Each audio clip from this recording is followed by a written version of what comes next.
Hello everybody, how's your headspace? Welcome to episode 23, Playing the Cards You're Dealt.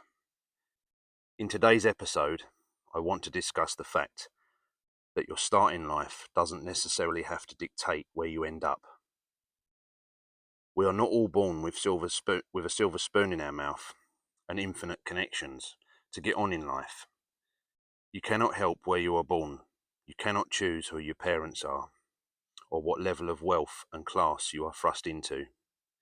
Effectively, what I'm trying to say is you cannot choose which cards you are dealt, but you can choose how you play them.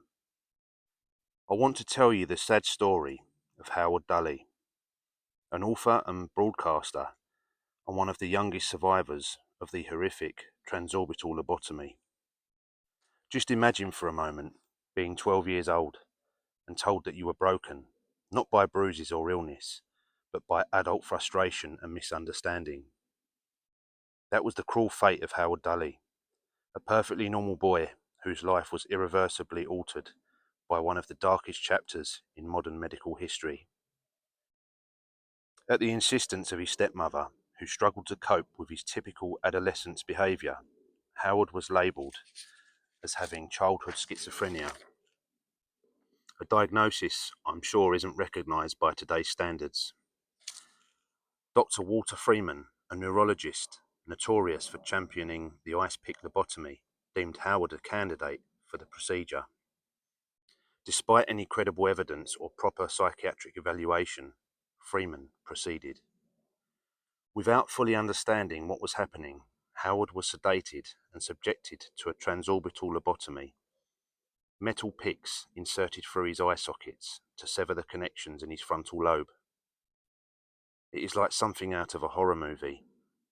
It was an act of irreversible violence committed under the guise of medicine. What followed were years of turmoil. His adolescence was consumed by institutionalization, incarceration, and homelessness. Lost in a fog of confusion, Howard turned to alcohol to dull the pain of a life that had been stolen from him before it truly began. And yet his story did not end there. Through immense personal strength, Howard found a way forwards.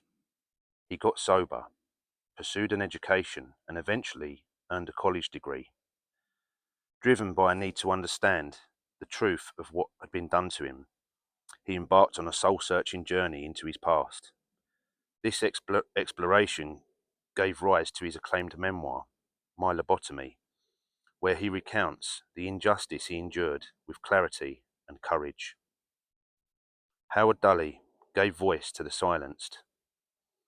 As a broadcaster and advocate, he shared the stories of other lobotomy survivors, illuminating the chilling consequences of pseudoscience and reminding us of the human cost when compassion is replaced by control.